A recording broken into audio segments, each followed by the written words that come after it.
Hi, friends.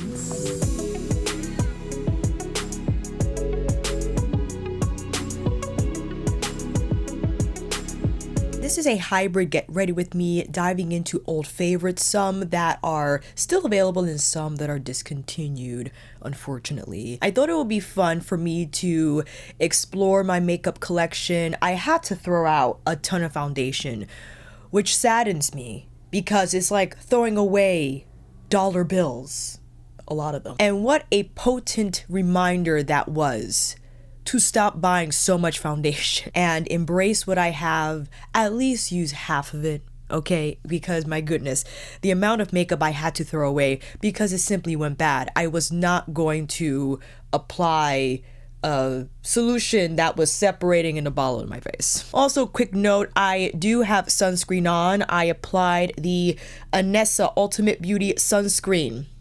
Radiant skin begins today, but I'm afraid that I don't look so radiant. Now my favorite, I had it in a package, so it was new, it was not open, and I thought, to apply it and see what happens. It does leave a little bit of a white cast. I'm sure you can detect that just how differently my face looks from the rest of my body. It doesn't have a strong fragrance, but it does smell like baby powder. And it gives me a slight tinge of a white cast, so I'm not going to use that one again, but I still have it on because I am slapping on foundation, so I will even out. I won't look so ghastly. And I have several selections here. I'm excited because I had to research a few of them since some of these items, as I said, were discontinued, and I love to provide dates and context because I think it just kind of brings us back to those moments in our own makeup life. Maybe you have similar products and when you use them at that time, it was like, ooh, I remember that. I do want to try the Then I Met You, their new SPF.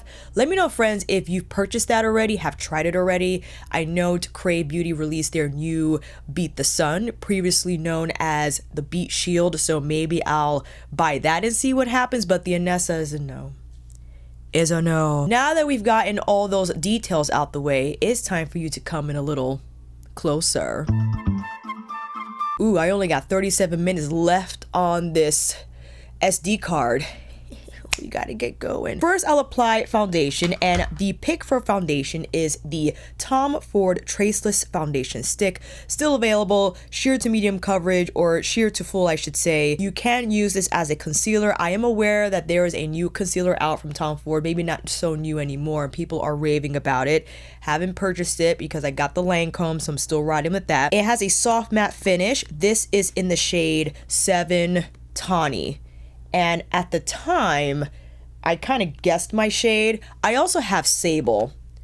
Kind of, I'm trying to be conservative with the serving because it is very emollient. I don't know if you can detect just the consistency from camera, from the video, but that is the color on the swatch. Is inside of my wrist, which is significantly lighter than the rest of my body, but it's so good. Let's go in. We gotta get a mirror, we gotta get a brush and start blending. Sonia G's Classic Base. I typically like to go in with a circular brush when it comes to cream foundations, as I feel the circular motion best buffs in the texture so it leaves behind a more natural finish. Because although you can apply this sheer, I feel with stick foundations, the tendency is to be a little heavy-handed because it's so easy to slap on the makeup. You're just drawing it on, and before you know it, it's like, ooh, that's a lot. So if you need to, like I am here, just kind of dotting on the areas that need a little more coverage, I could go in with a separate concealer, and I actually have two. So funny, one of them I don't think available anymore, although there are some shades available. The ones that I haven't been restocked for quite some time, and that is the Shiseido Synchro Skin Correcting Gel Stick Concealer. I have this in 3 shades, 302, 304, and 401 Tan. I think this is a 302. What an amazing consistency. It is so lightweight, and funny, I've met the end of this stick. you know, I can't dial it up anymore. Why I bought a second 302 for backup. I love the consistency of the Synchro Skin Concealer. It is gel-like for sure. It's just so smooth on the application and satisfying also to apply. I haven't used this in quite some time, my goodness. And let's go in with our smaller brush in this moment. A casualty, but not a severe one. Sonia Soft Concealer. Great brush to blend out the Synchro Skin. And I thought 302 was a nice color to have under the eyes. I think the Tom Ford concealer, what am I saying? The foundation stick, Tawny, I could use, no, it's a good shade. It's a good shade. Maybe I could use something a little more tan, just a little bit, but we'll stick with what we got. Applying a little more of the 302. Now the 304 I have is, I think, originally purchased to tackle the blemishes on my face. That has a little more than 302. Yeah, that is, well, that looks quite warm. Compared to the Tawny shade, you can see that is giving a little more warmth, but it's fine. Also, what I would have used to just tackle the rest of my face. So if I wasn't going to use any foundation at all, I would apply 304 all over. But 304 on top of the Tom Ford Tracelss, I think camouflages itself pretty well. And I'm applying a little more here, the 302, on the inner part of my under eye. It's a shame because these shades are been out of stock for quite some time on the Shiseido website, and I don't know if they're gonna come back. Then I have 401 Tan, which I use for contour, but I would argue this definitely is giving me a little bit of bronzing, right? So if I were to just, I'm being very light because I do have bronzer to use. So we want to see that in action versus the concealer. But if I were to just use this shade, I thought it provided nice warmth without overwhelming the skin, without it looking strikingly bronzed or contoured, because sometimes I've seen just like a heavy makeup application with cream sticks and such and people getting crazy, you know what I mean? So that, I think, is a fresh face if I were to just leave it to the foundation stick and the concealer sticks. Using these again, you know, this is a fantastic formula because creams and under eyes, they have to be super emollient so that they're smooth on the application and easy on the blend. I could understand why someone would prefer something a little more liquidy, because I think it'll be easier to use a sponge with if you do use a sponge. But since I am all about the brush, a fitting pair, if you will, blending out a creamier consistency with a brush rather than a sponge. This was the Carolina Herrera cosmetic line debuted in 2020 in the fall, I believe, October. This is a fabulous skin powder in the shade Sunkissed. With Carolina Herrera products, you could customize the compact, so you can choose what overlay you wish to have on there. You can add charms. I mean, this is one of the more extravagant pieces I have in my collection. I am slightly ashamed to own this. I have it in the shade Sunkissed. It is a pressed powder, soft matte in finish, formulated to blur the skin. So I thought it would be fun to use this now to set the Synchro Skin. I do have the Synchro Skin Silk Loose powder, but just to kind of, you know, diversify the amount of faves I got. The Carolina powder does have fragrance, and believe it or not, Sunkissed is not very Sunkissed. I have to be careful with how much I apply. I do think it a fitting shade for me under the eyes, but maybe not all over the face, although I just kind of put some on my jawline. It's fine. You know, I think it's a great product. Expensive. Maybe not worth getting. There are other pressed powders that do equally or even better of a job. But if you've been rude like me and wanted the the Beetle door knocker on your compact, then there you go. Benefit eyebrow, precisely my brow. I do use the Goof Proof, but I thought it'll be fun just to, you know, mix it up a little bit. Precisely my brow compared to the Goof Proof. The Goof Proof is an angled pencil, whereas you can see the Precisely a lot thinner. So you get finer strokes, and there, I feel, also larger room for error. The Goof Proof lays down product, or I should say pigment, quickly, right? So I feel you need a steadier hand, and this pencil I feel is a little old.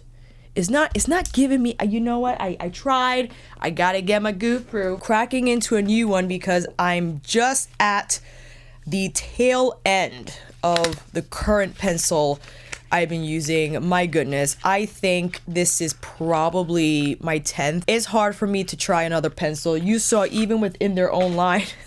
Again, it's probably due to the fact that Precisely my brow is old and doesn't have as much punch. But when it comes to the Goof Proof, my gosh, it's so easy. The first sketch, you gotta have to put a little elbow grease in there to warm up the pencil. I could have just sketched quickly on the back of my hand to warm up the pencil, but I forgot to do that because I'm just in a little bit of a rush here. But tip of the day. That's what I'm saying. Look how much brow I got. And it laid down product, I think, faster than the Precisely. But I do recognize the value in using a thinner brush, or excuse me, a thinner pencil, simply because you can create those brow-like strokes that do appear more natural than maybe what the Goof Proof lays down. I found, I guess, with how I've been applying my brows, that it's not a problem. The wider pencil base, its triangular design, I've just accustomed myself to use it. I conditioned myself to be successful with it, so it's hard for me to go back to a thinner pencil. I did use it at one point, the Precisely, but I graduated to the Goof Proof. I just stuck with that ever since.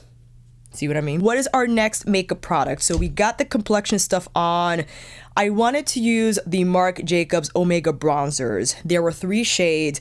The Tantric color shade released in 2017, and this was from Temptalia, Christine's makeup blog. I had to go back and remember when this first released. This is more of like a warm medium brown, which, my goodness, when I should have realized this earlier, reminds me of Bronze Nirvana. Pat recently released her Divine Bronzer collection.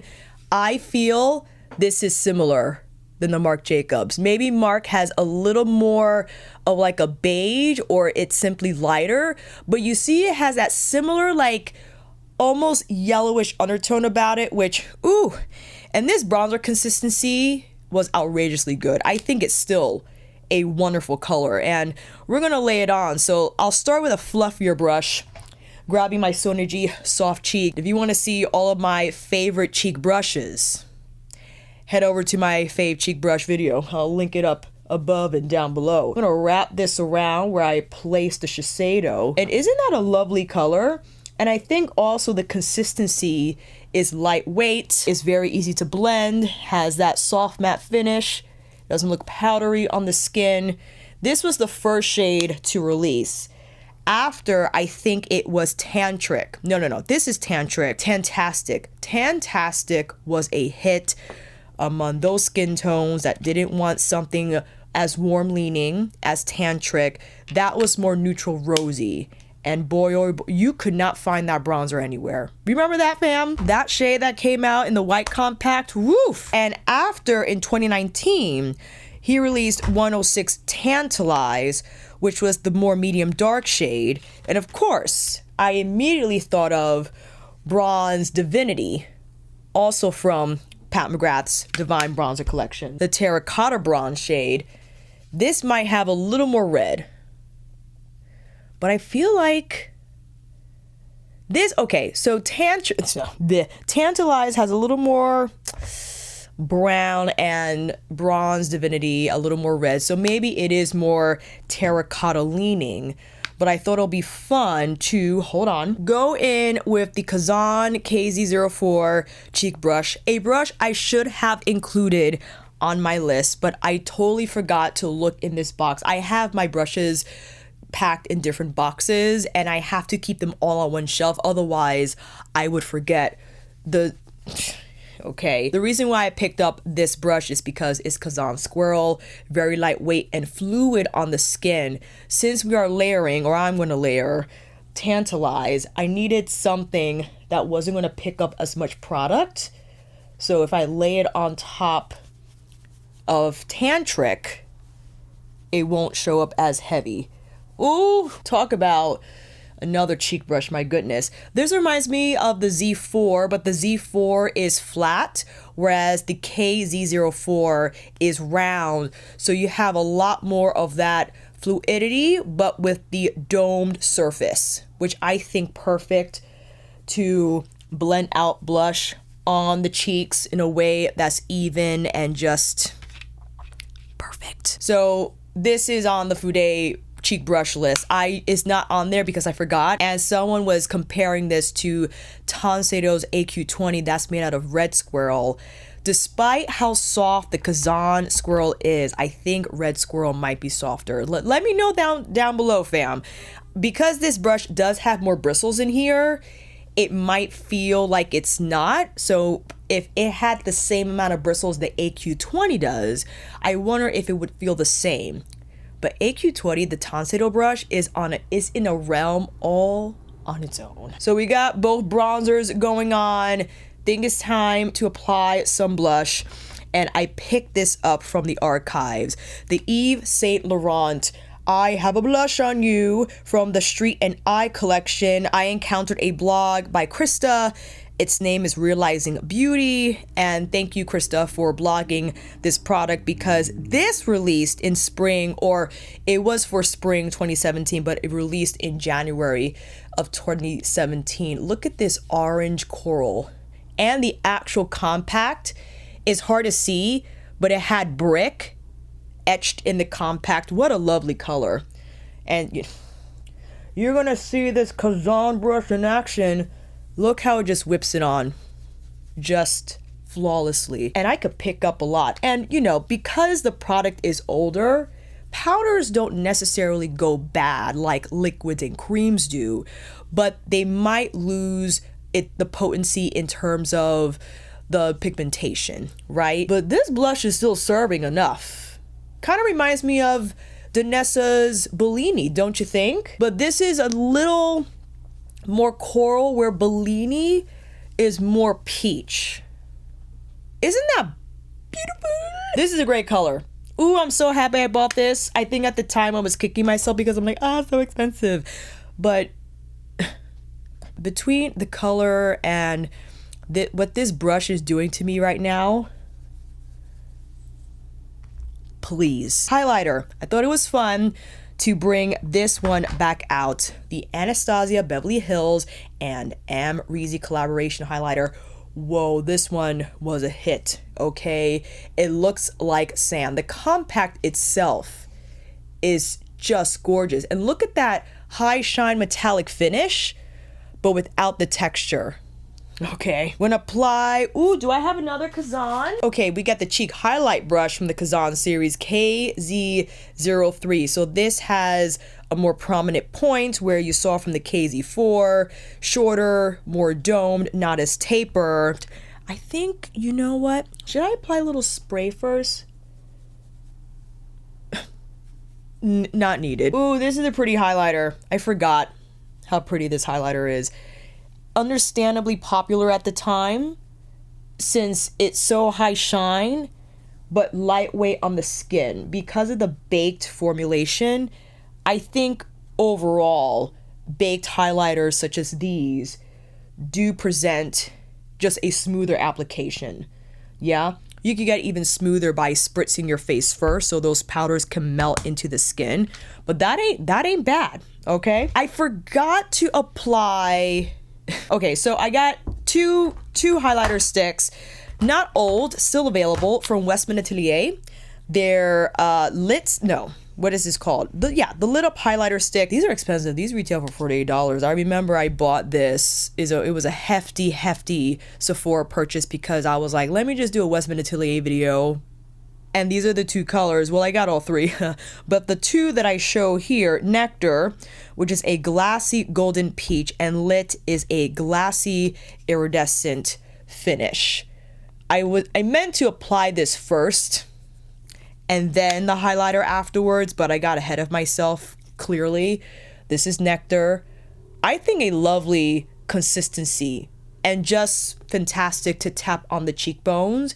If maybe you don't want a powder, even if it's baked, like the Amreezy one, something more wet and dewy in finish, but is not gonna melt off the cheekbones, right? But I understand if you wanted something just a little more natural looking. For my eyeshadow, not a new product, but this did first release in 2018, July 2018, and I found that out again from Christine Tantalia. And shout out to Christine for letting us in on the Steaklet saga, where she fostered Mama Brisket and giving her a comfortable home and space to have her babies. And the way Christine documented the entire journey was a magical experience. So thank you, Christine, for just sharing that with us, because wow, the emotional investment, okay? And she also blogs makeup, so I could get dates for things. This first released in 2018 after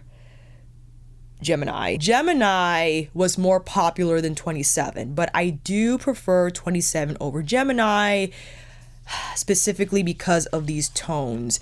These matte colors, these peachy, brownie, coral, mauvey moments, right up my alley. One of my most favorite go-tos for the summertime if I do wear eyeshadow, because the toasty nature of the looks that come out of this palette, I adore. And I do agree with Christine's note about the metallics, where this is an expensive palette. It is an indie brand, it's Mel Cosmetics.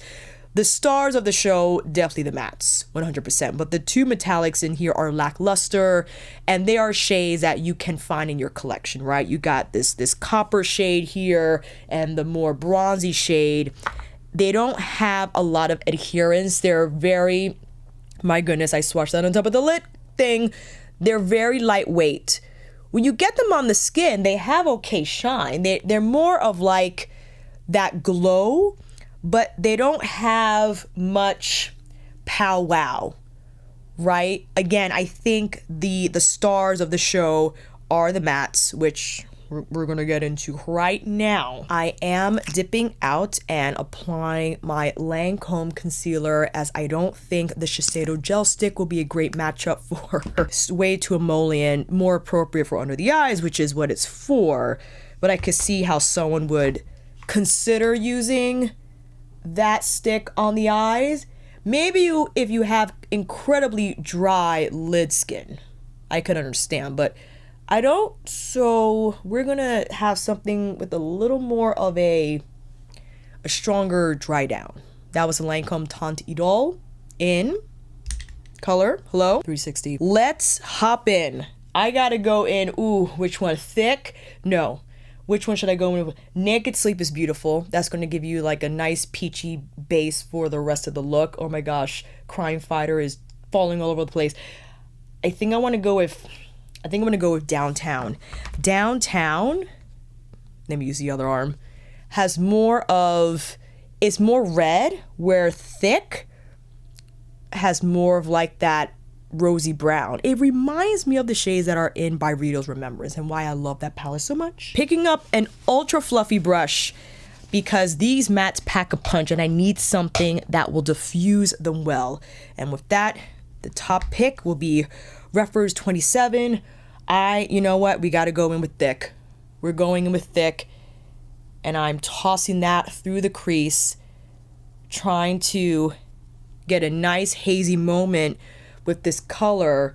Even if I were to apply this all on its own, I think it has such a beautiful effect on the eyes. Again, this this color, this rosy brown with a little bit of that terracotta, that clay, you know what I mean? And I get why 27 wasn't as popular as Gemini. You know, Gemini was just with the mustards and the olives, and it was smoky and grungy as Melt is. But 27, definitely underrated. And even though Rust, I feel, well, I don't know how the current one is doing. They recently released their, like, I forgot the name of it, but another palette just released from Melt Cosmetics. I don't know how that one fares out, but Rust to me is one of their, I think is their best one in terms of formulation consistency. The mattes and all the metallics, great. But the other palettes, hit or miss. Now, I could go in with Naked Sleep, which was like the blender shading here, just on the very edges of thick if I wanted to create a more robust gradient. What I'm gonna do now, however, is hop into Moonchild. Moonchild is the more mahogany leaning matte here, and I'm picking up that with the Worker 1. It's a fluffy shader, thick at the base, but has nice movement at the tip, so it can still blend out the shade pretty well.